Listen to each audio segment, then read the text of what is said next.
নমস্কাৰ স্বাগতম জনাইছো আপুনি চাই আছে দ্য প্ৰাইম টাইম শ্ব এই মুহূৰ্তত গুৰুত্বপূৰ্ণ খবৰটোৰ সৈতে আৰম্ভ কৰিছো অনুষ্ঠান বিটিসি গঠনক লৈ গুৱাহাটী উচ্চ ন্যায়ালয়ে দিছে গুৰুত্বপূৰ্ণ নিৰ্দেশনা যে বিটিসিৰ অধ্যক্ষ নিৰ্বাচন নকৰিবলৈ নিৰ্দেশনা দিয়া হৈছে আৰু বিটিসিত স্থিতাৱস্থা বাহাল ৰখাৰ দিয়া হৈছে নিৰ্দেশনা মনোনীত কৰিব নোৱাৰিব কোনো এগৰাকী সদস্য আৰু নিৰ্বাচন কৰিব নোৱাৰিব কাৰ্যবাহী সদস্য 22 ডিসেম্বৰত গোচৰৰ পৰৱৰ্তী শুনানি আছে আৰু বিপিএফৰ আবেদনৰ শুনানি আজি অনুষ্ঠিত হৈছে ন্যায়ালয়ত আৰু ন্যায়ালয়ে দিছে গুৰুত্বপূৰ্ণ নিৰ্দেশনা গুৰুত্বপূৰ্ণ খবৰ এই মুহূৰ্তত যে বিটিসি গঠনক লৈ গুৱাহাটী উচ্চ ন্যায়ালয়ে দিছে গুৰুত্বপূৰ্ণ ৰায় এই গুৰুত্বপূৰ্ণ নিৰ্দেশনা আৰু বিটিসিৰ অধ্যক্ষ নিৰ্বাচন নকৰিবলৈ নিৰ্দেশনা দিয়া হৈছে বিটিসিত স্থিতাৱস্থা বাহাল ৰখাৰ নিৰ্দেশনা দিয়া হৈছে মনোনীত কৰিব নোৱাৰিব কোনো সদস্য আৰু নিৰ্বাচন কৰিব নোৱাৰিব কাৰ্যবাহী সদস্য 22 ডিসেম্বৰত আছে পৰৱৰ্তী শুনানি মহিলাই ডাঙৰীয়া আৰু বিপিএফৰ পাৰ্টিৰ ইলেক্টেড মেম্বাৰ্ছবিলাকে ফাইল কৰিছিলে আহিছিলে মেটাৰটো আজি আৰু কোৰ্টে আমাক শুনিলে গভৰ্ণমেণ্ট এডভকেটক শুনি আকৌ 22 তাৰিখে আহিব মেটাৰটো ষ্টেটাছ কিয় অৰ্ডাৰ দিছে এনে কি আছিল বিষয়টো আছিলে গোটেইখিনি যেনেকৈ আপোনাৰ যোনটো কনষ্টিটিউশ্যনেল প্ৰভিজনছ সেইবিলাক ফ'ল' কৰা নকৰাকৈ এপইণ্টমেণ্ট দিছে of the chief executive member nominated members executive members সেইবিলাকৰ চেলেঞ্জ কৰা আৰু এই মুহূৰ্তত পোনে সংযুক্ত হৈছে এই বিষয়ে অধিক জানিবলৈ আমাৰ সাংবাদিক ভাস্কৰ হাজৰিকাৰ সৈতে ভাস্কৰ যিগৰাকী অধিবক্তাৰ ভাষ্য তেওঁৰ ভাষ্য আমি শুনিছোঁ ইতিমধ্যে আৰু ইয়াৰ গোটেই বিষয়টো সন্দৰ্ভত অধিক জানিবলৈ বিচাৰিম সংযুক্ত হম ভাস্কৰ সৈতে আৰু কিছু সময় পিছতে কিন্তু এই মুহূৰ্তৰ এয়া হৈছে অতি গুৰুত্বপূৰ্ণ খবৰ ইফালে আমি আহিছো এই মুহূৰ্তত গুৱাহাটী মহানগৰীৰ এখন হোটেলৰ প্ৰসংগলৈ যে এতিয়াও জবনিকা পৰা নাই হোটেল লিলিৰ নাটকৰ হোটেল লিলিত এতিয়াও যিসকল নিৰ্বাচিত সদস্য পাৰিষদসকল তেওঁলোক এতিয়াও তাত বন্দী হৈ আছে আৰু জবনিকা পৰা নাই ক'বলৈ গ'লে লিলিৰ নাটক চাই আমনিও লাগিছে বৰভূমিৰ ভোটাৰৰ কিয়নো ভোটাৰে নিৰ্বাচিত কৰি পঠিয়াইছে প্ৰতিনিধিসকলক কিন্তু তেওঁলোক এতিয়াও ভোটাৰৰ মাজলৈ উভতি যাব পৰা নাই বা সমৰ্থকৰ মাজলৈ তেওঁলোক এতিয়াও উভতি যাব পৰা নাই যি অংক সেই অংকত এতিয়াও ৰাজনীতি চলি আছে আৰু তেওঁলোক এতিয়াও হোটেল লিলিত বন্দী হৈ আছে এক প্ৰকাৰ প্ৰযোজক পৰিচালকৰ আঙুলিৰ ঠাৰত যেন নাচিবলৈ বাধ্য হৈছে এইসকল নিৰ্বাচিত সদস্য হোটেল লিলিত কেতিয়া অন্ত পৰিব ৰাজনীতিৰ এনেধৰণৰ লীলাৰ আৰু এই প্ৰশ্ন হয়তো বহুজনৰ হয়তো মুখে মুখে আছে নিৰ্বাচিত পাৰিষদৰ বাবে ৰৈ ভাগৰি পৰিছে সমষ্টিবাসী সমৰ্থকসকল আৰু শুকুৰবাৰেও শপত গ্ৰহণৰ বাবে নিৰ্বাচিত পাৰিষদে কৰিবলৈ বাধ্য হ'ল গুৱাহাটী আৰু কোকৰাঝাৰৰ যাত্ৰা গুৱাহাটীৰ হোটেল লিলিৰ পৰা কোকৰাঝাৰলৈ লৈ যোৱা হৈছিল নিৰ্বাচিত 4 পাৰিষদক আৰু শপত ল'লে তেওঁলোকে শপত লৈ পুনৰ গুৱাহাটী অভিমুখে যাত্ৰা আৰম্ভ কৰিলে 4জন পাৰিষদে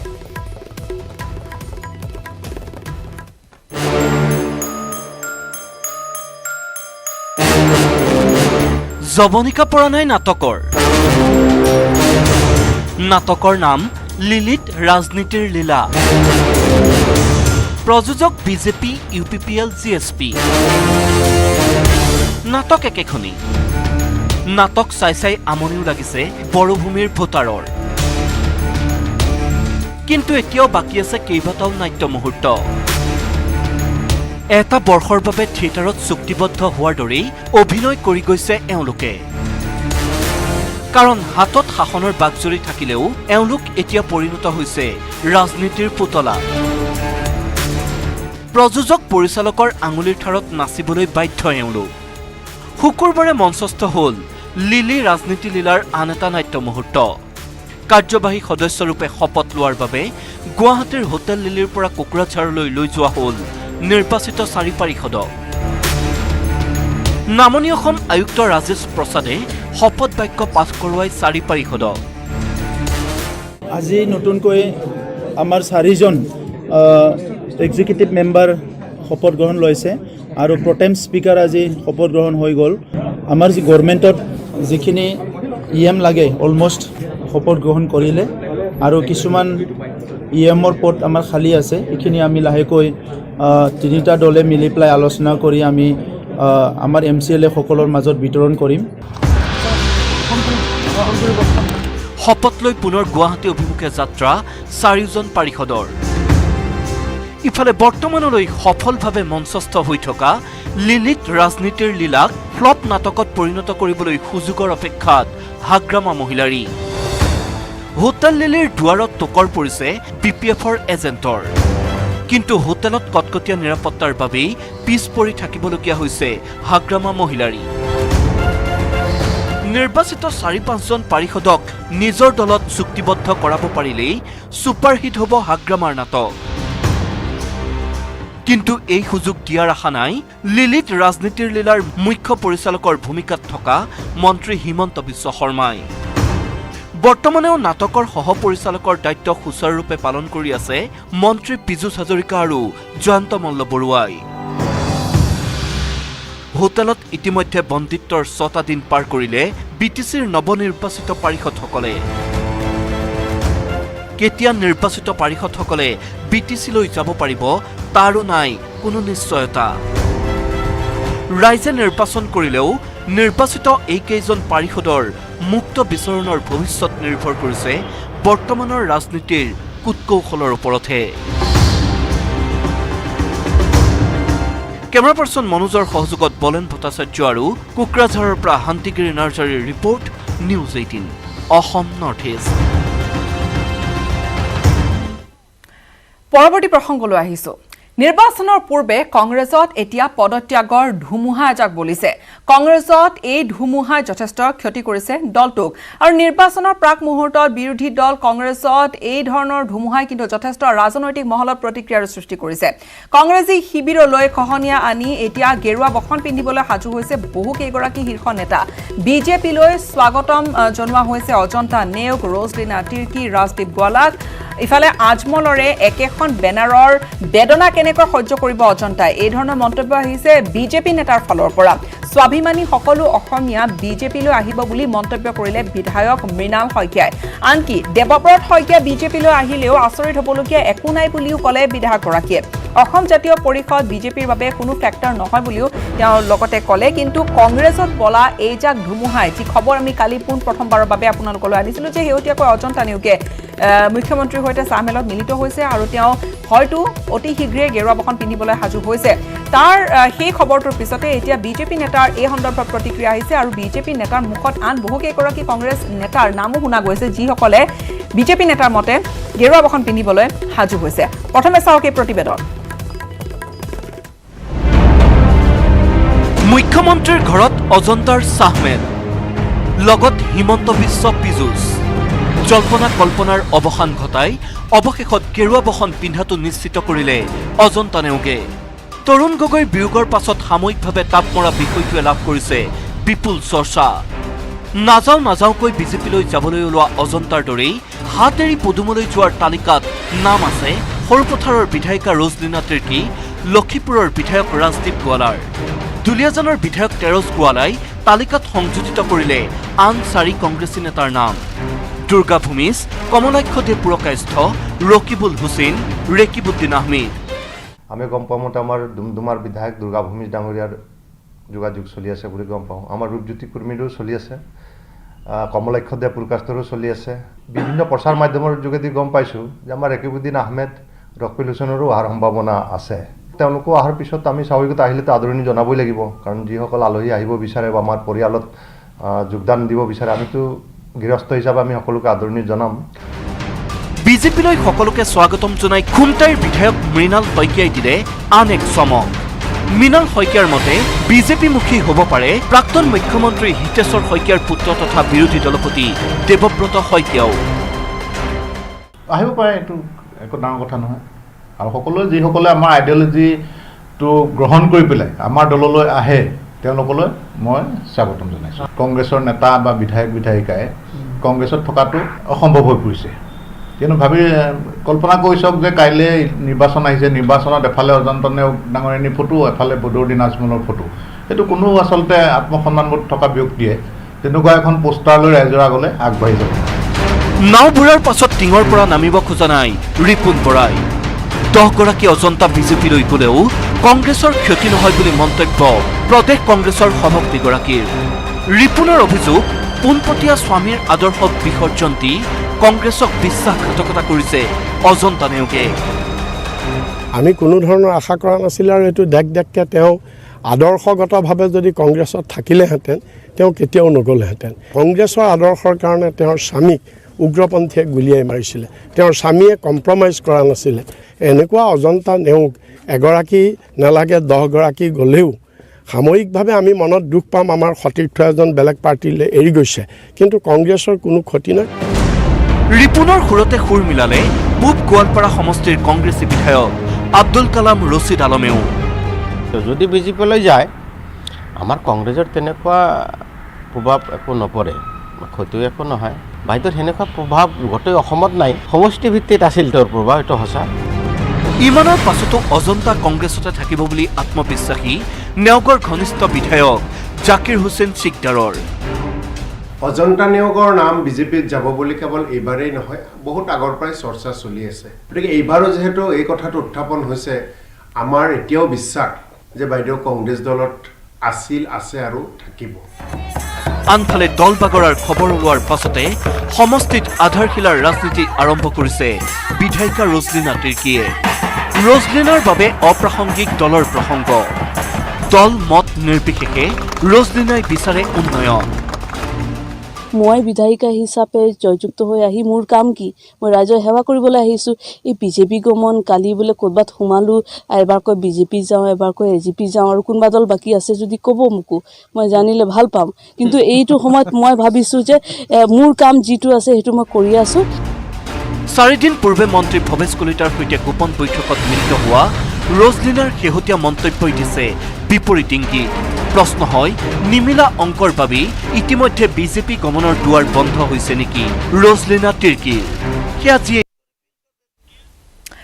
ইফালে সন্দৰ্ভত দেৱব্ৰত শইকীয়াই তেওঁ মন্তব্য কৰিছে যে অজন্তা নেওগে যদি এগৰাকী বিধায়ক হিচাপে সমষ্টিৰ উন্নয়নৰ বাবে যদি মুখ্যমন্ত্ৰীৰ ওচৰলৈ গৈছে তেনেহ'লে সেয়া দুখনীয় নহয়, কিন্তু এই সন্দৰ্ভত প্ৰদেশ কংগ্ৰেছ কমিটিয়ে জবাবদিহি কৰিব লাগে বুলি তেওঁ কথাখিনি কৈছে আৰু অজন্তা নেওগে বিষয়টো স্পষ্ট কৰা উচিত বুলি মন্তব্য দেৱব্ৰত শইকীয়াৰ।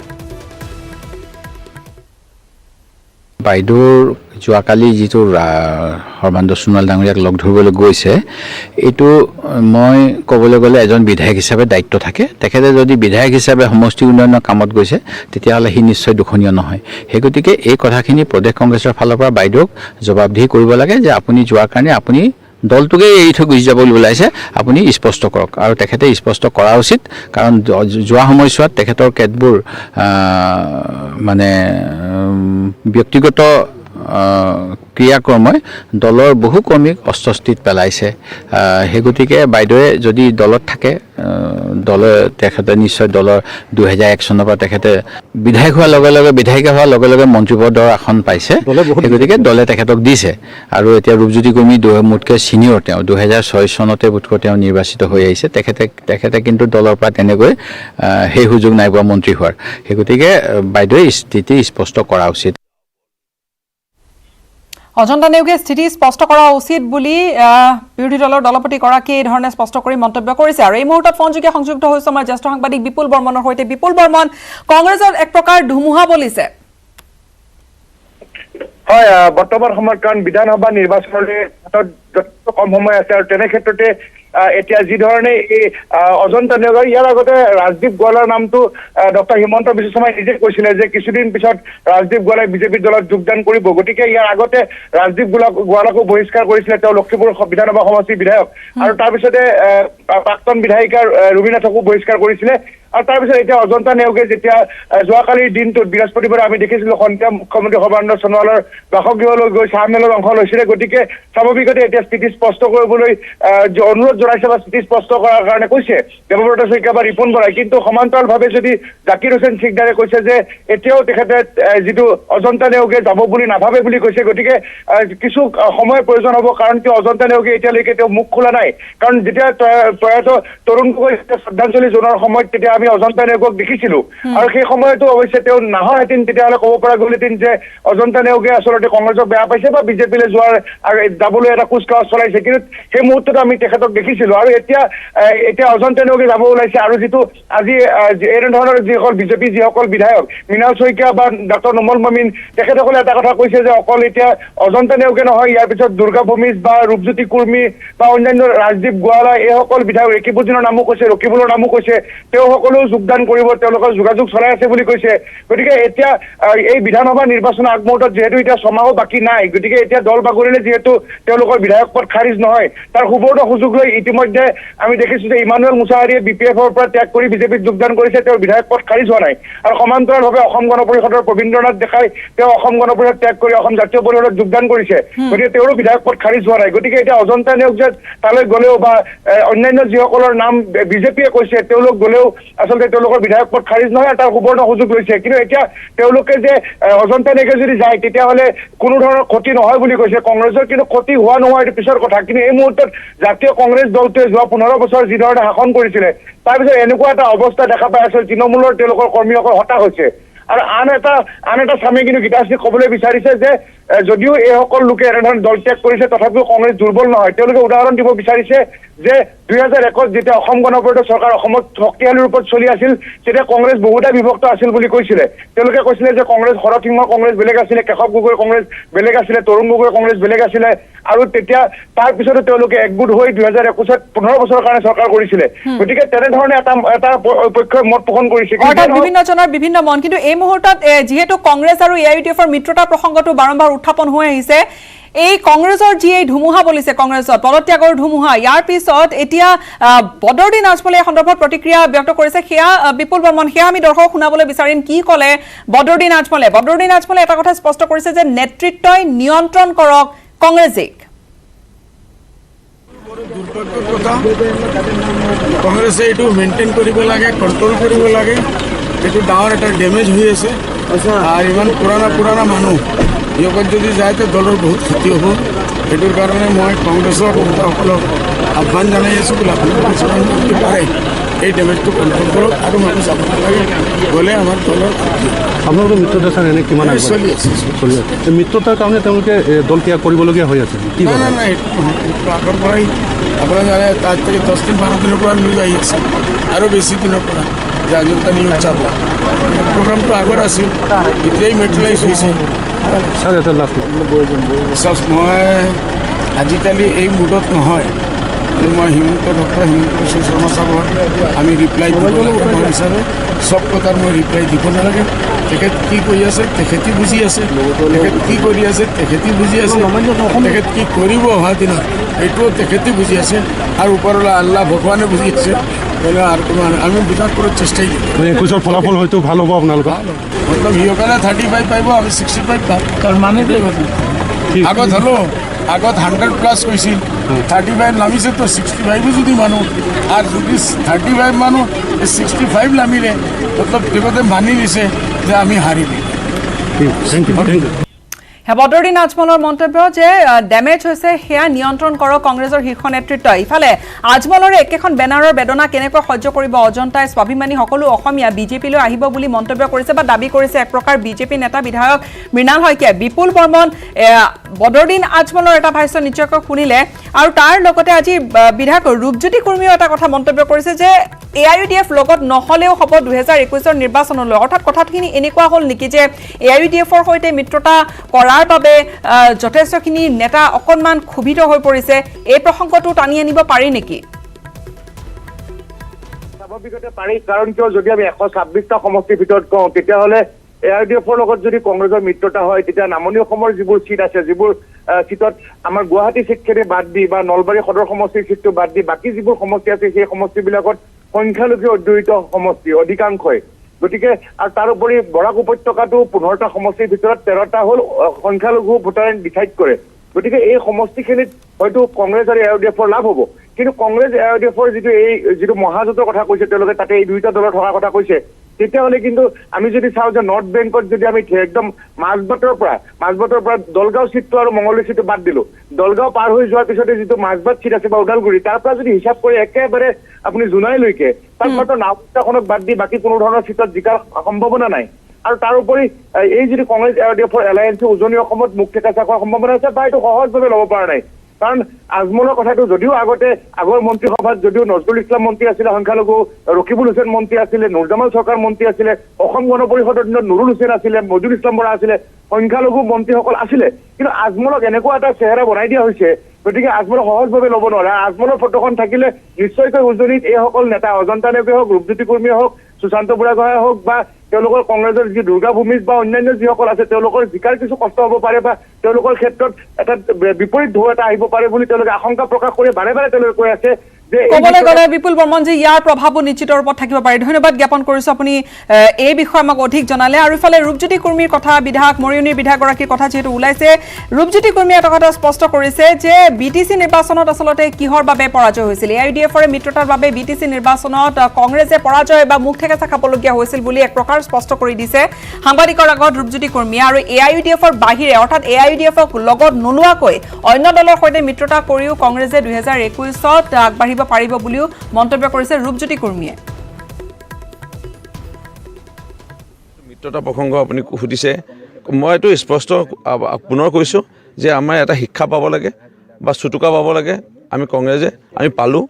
BTCত আমি পৰাজয় বৰণ কৰিছোঁ আৰু AIUDFৰ লগত মিত্ৰতাই আমাৰ পৰাজয়ৰ কাৰণ অন্যতম বুলি ক'ব পাৰি। এটা য'ত জিকিছোঁ তাত হয়তো আমি 5টা-6টা জিকিলোহেঁতেন, সেয়াও গুচি গ'ল। সেইকাৰণে ASDC হওক, ইয়াত ৰাইজৰ দল,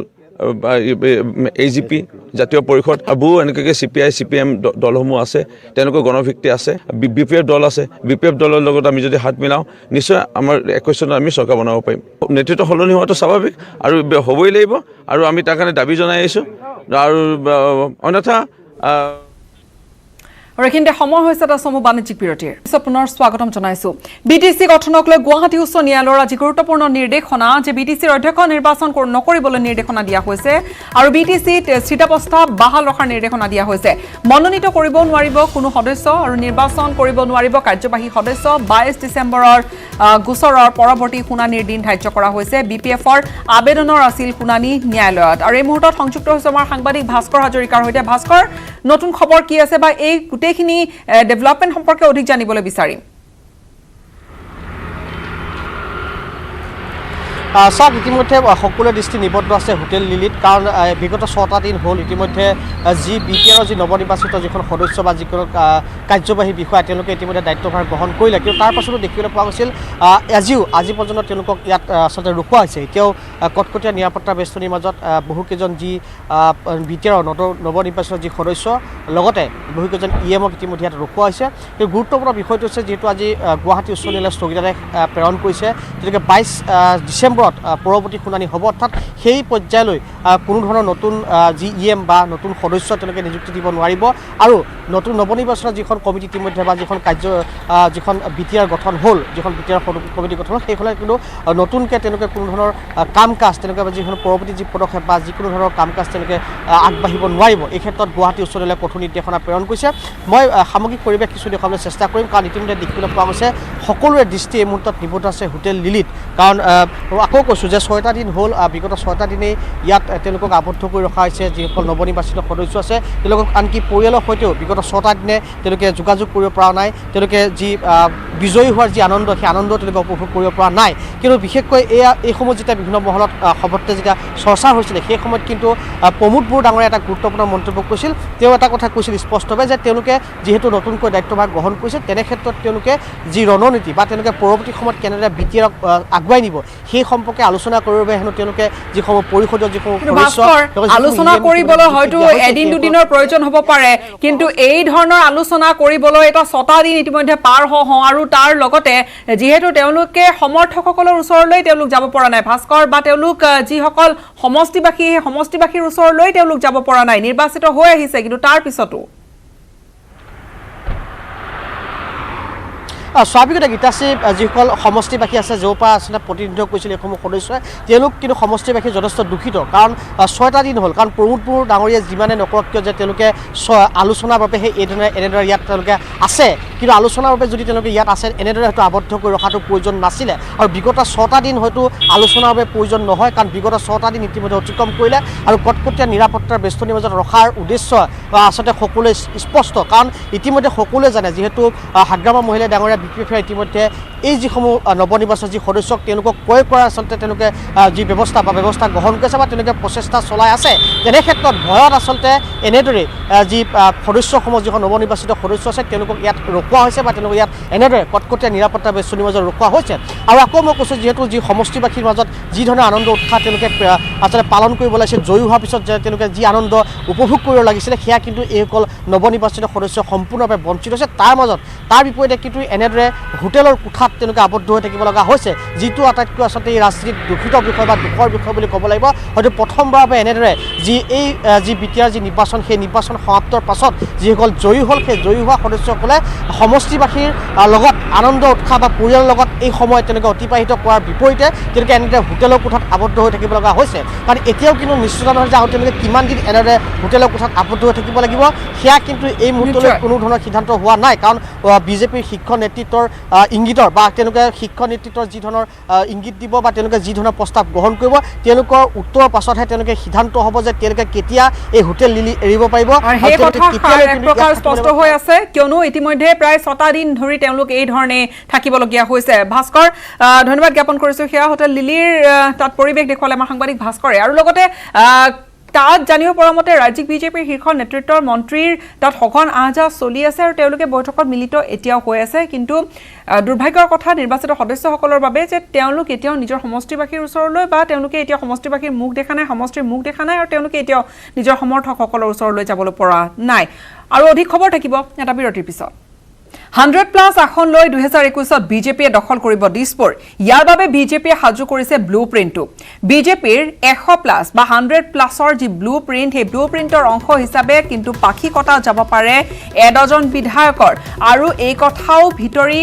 চৰ্চা লাভ কৰিছে বিজেপিৰ 2021ৰ নিৰ্বাচনত বিজেপিৰ 12জন বিধায়কৰ প্ৰাৰ্থিত্বক লৈ অনিশ্চয়তা আহি পৰিছে সমীক্ষাৰ ওপৰতে এতিয়া নিৰ্ভৰ কৰিব বিধায়কৰ ৰাজনৈতিক ভৱিষ্যত কি ধৰণৰ হ'ব কেনে ধৰণৰ হ'ব সাংগঠনিকভাৱে যদি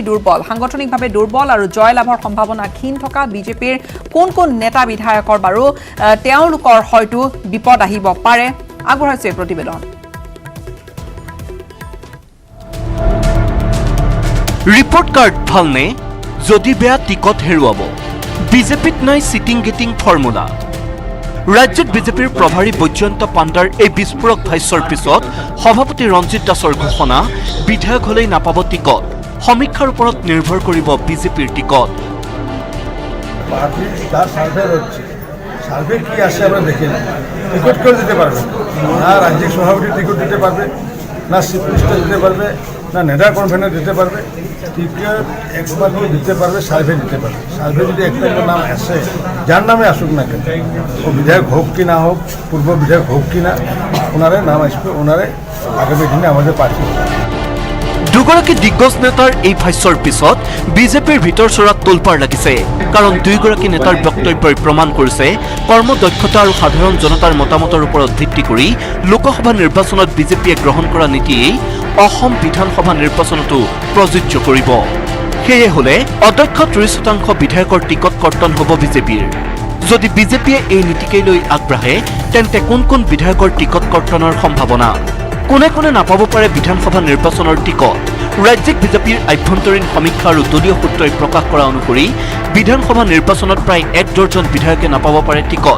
টিকট কৰ্তনৰ সম্ভাৱনীয়তা আৰু চৰ্চাত শীৰ্ষত থকাসকলৰ ভিতৰত আছে হাজোৰ বিধায়িকা সুমন হৰিপ্ৰিয়া বৰছলাৰ বিধায়ক গণেশ লিম্বু বিহপুৰীয়াৰ বিধায়ক দেৱানন্দ হাজৰিকা ডিব্ৰুগড়ৰ প্ৰশান্ত ফুকন বিশ্বনাথৰ প্ৰমোদ বৰঠাকুৰ মৰাণৰ বিধায়ক চক্ৰধৰ গগৈ লামডিঙৰ শিবু মিশ্ৰ পূব বিলাসীপাৰাৰ অশোক সিংহী পলাশবাৰীৰ প্ৰণৱ কলিতা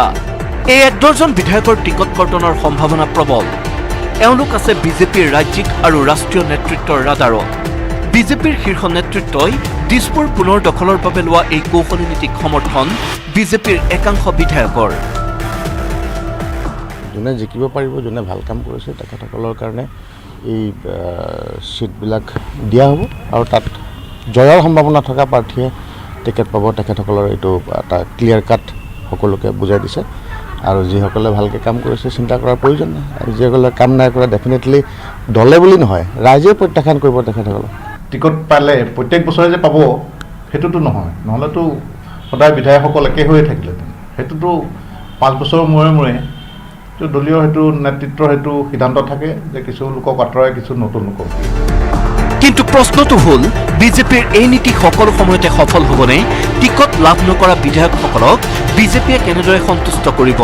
কাৰণ অজন্তা নেওগৰ দৰে শক্তিশালী কংগ্ৰেছী নেত্ৰী বিজেপিলৈ আহিলে টিকট লাভৰ পৰা পোনপটীয়াকৈ বঞ্চিত হ'ব বিতুপন শইকীয়াৰ দৰে নেতা।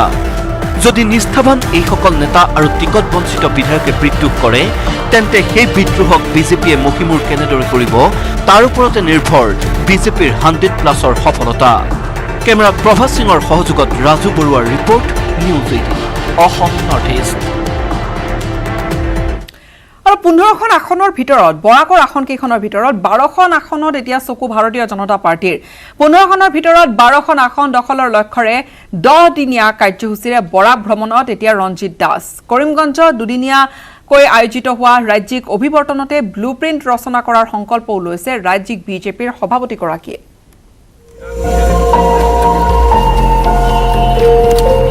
বৰাকত ৰঞ্জিত দাসৰ কচৰত 10 দিনীয়া ভ্ৰমণৰ লক্ষ্য 12খন আসন। 23-24 ডিচেম্বৰৰ ৰাজ্যিক কাৰ্যনিৰ্বাহকত চূড়ান্ত হ'ব ব্লু প্ৰিণ্ট। 10 দিনীয়া কাৰ্যসূচীলৈ বৰাকত উপস্থিত হোৱা ৰাজ্যিক বিজেপিৰ সভাপতি ৰঞ্জিত দাসৰ আক্ৰমণাত্মক ৰূপ। বৃহস্পতিবাৰে শিলচৰ, শুকুৰবাৰে কৰিমগঞ্জ।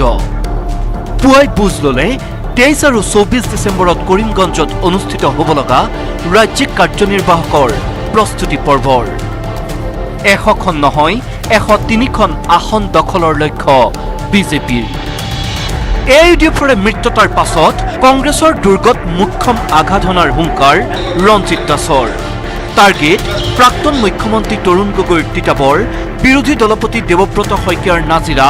অজন্তা নেওগৰ গোলাঘাট, ৰূপজ্যোতি কুৰ্মীৰ মৰিয়নি, লগতে শিৱসাগৰ, ডুমডুমা, নাওবৈচা আৰু কাছাৰৰ লক্ষীপুৰো কংগ্ৰেছ AUDFৰ পৰা কাঢ়ি অনাৰ হুংকাৰ ৰঞ্জিত দাসৰ। 91 চনত আমি 9জন কৰি আমি বিধায়ক ইয়াৰ পৰা জিকাবলৈ সক্ষম হৈছিলোঁ, দুগৰাকী সাংসদ জিকাবলৈ সক্ষম হৈছিলোঁ।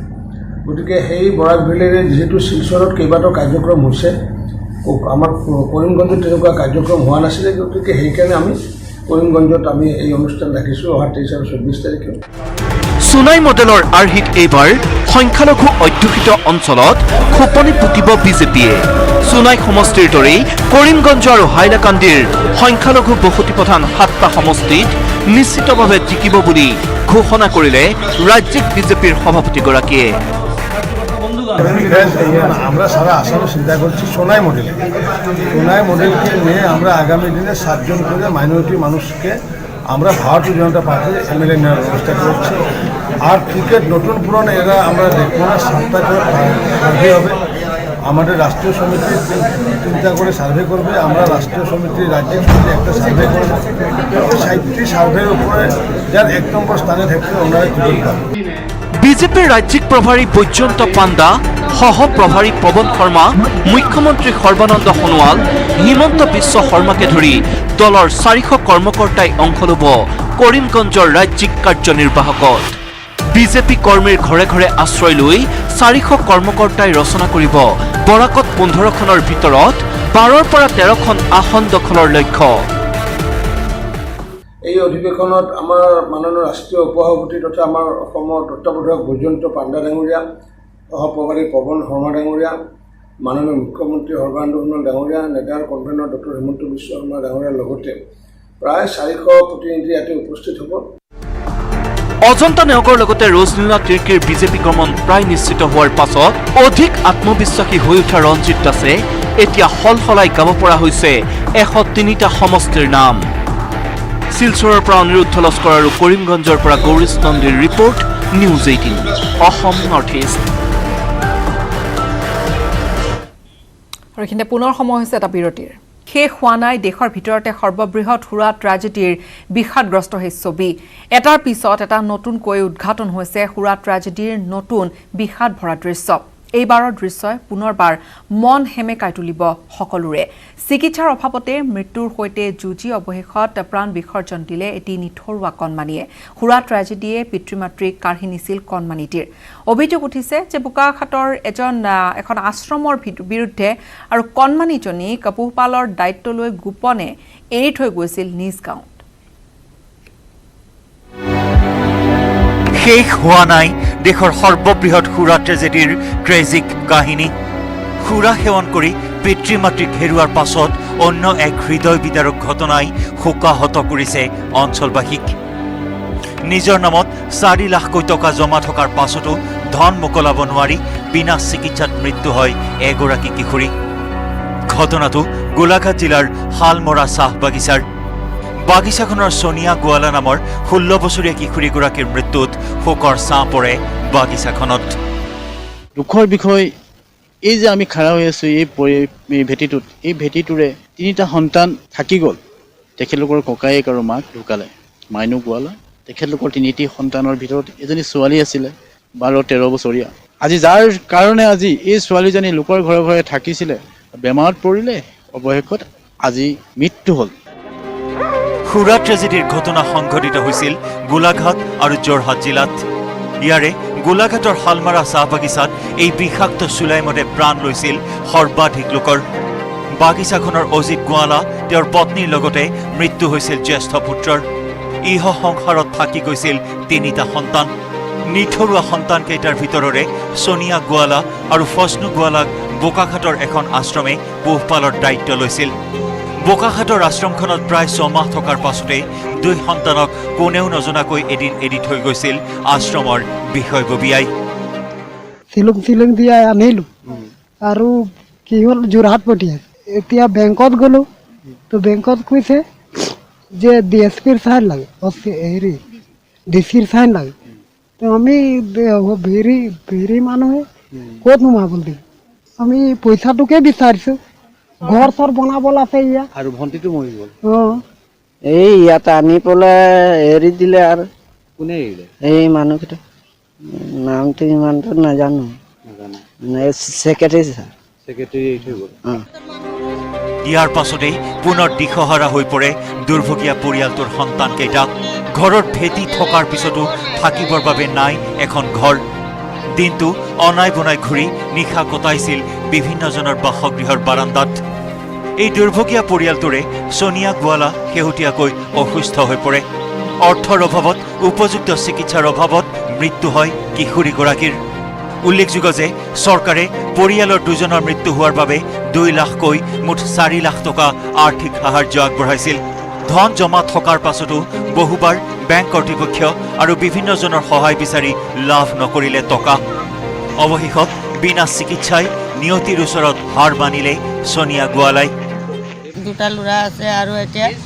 ঘৰ দুৱাৰ নাই টকা পইচা নাই যাৰ তাৰ ঘৰত থাকে আৰু এটিও বেমাৰী হৈ গৈছে সিহঁতে বেমাৰী হৈ গৈছে এটিও মৰি যাব পাৰে নেকি ঠিক নাই মৰি যাব পইচাটো দি দিব আপোনালোকৰ আৰু সিহঁতে ঘৰটো বনাই থাকিব প্ৰশ্ন হয় এনে দুৰ্ভগীয়া শিশুহঁতে চৰকাৰৰ পৰা ন্যায় পাব কেতিয়া এনেকৈ চলি থাকিব নেকি চাহ শ্ৰমিকৰ জীৱন গোলাঘাটৰ পৰা ইউনুছ আলীৰ report News 18 Asom North East ভবাতকৈ ভয়াবহ হ'ব পাৰে মহামাৰী কৰোনাৰ দ্বিতীয়টো সংক্ৰমণ কৰোনাই হ্ৰাস কৰে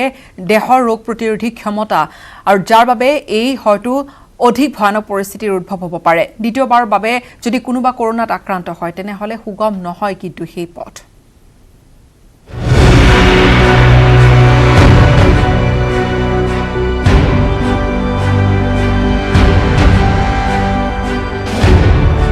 অসমত কৰোনাৰ সংক্ৰমণৰ বাবে 9 মাহ পূৰ্বে যে ভয়ংকৰ পৰিস্থিতিৰ সৃষ্টি হৈছিল আজিৰ পৰিৱেশ দেখিলে সেয়া বিশ্বাসেই কৰিব নোৱাৰি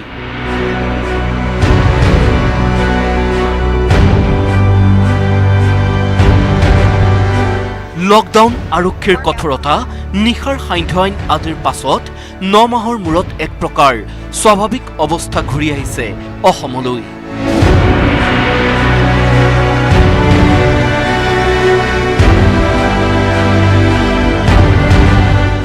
ইউৰোপ আমেৰিকাকে ধৰি বহুকেইখন ৰাষ্ট্ৰত আকৌ লকডাউন শিথিল কৰাৰ পাছতো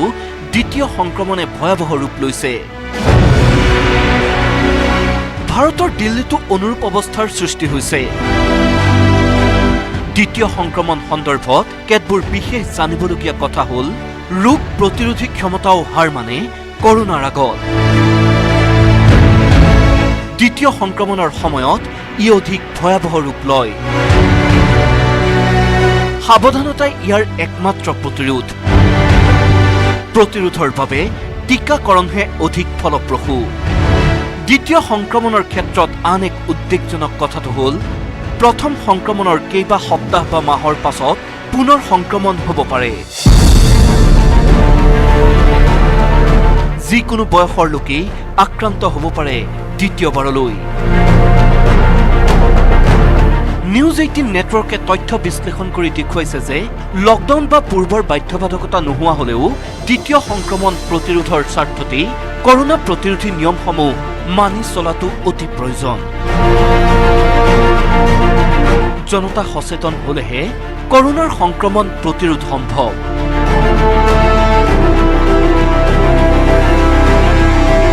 news desk news 18 Asom North east অৰ্থাৎ কোভিড-19 যদি কোনোবা দ্বিতীয়বাৰৰ বাবে আক্ৰান্ত হয় তেনেহলে হয়তো পৰিবেশ বা সেই যি আক্ৰান্ত হোৱাৰ যি প্ৰক্ৰিয়া সেয়া হয়তো বহুখিনি ক্ষতি দেহত কৰিব পাৰে আৰু এই আশংকা বাৰম্বাৰ উত্থাপন হৈছে বা বিভিন্নজনে আশংকা কৰিছে মুঠৰ ওপৰত এটাই কথা যে কোভিডত আক্ৰান্ত হোৱাৰ পৰা ৰক্ষা কৰি থকাটোৱে হয়তো বিভিন্নজনৰ বাবে বা যিসকল ইতিমধ্যে আক্ৰান্ত হৈছে সকলোৱে যদি যিখিনি কোভিড প্ৰটকল আছে সেইখিনি মানি যদি চলিব পাৰে বা আক্ৰান্ত হোৱাৰ পৰা নিজকে যদি ৰক্ষা কৰি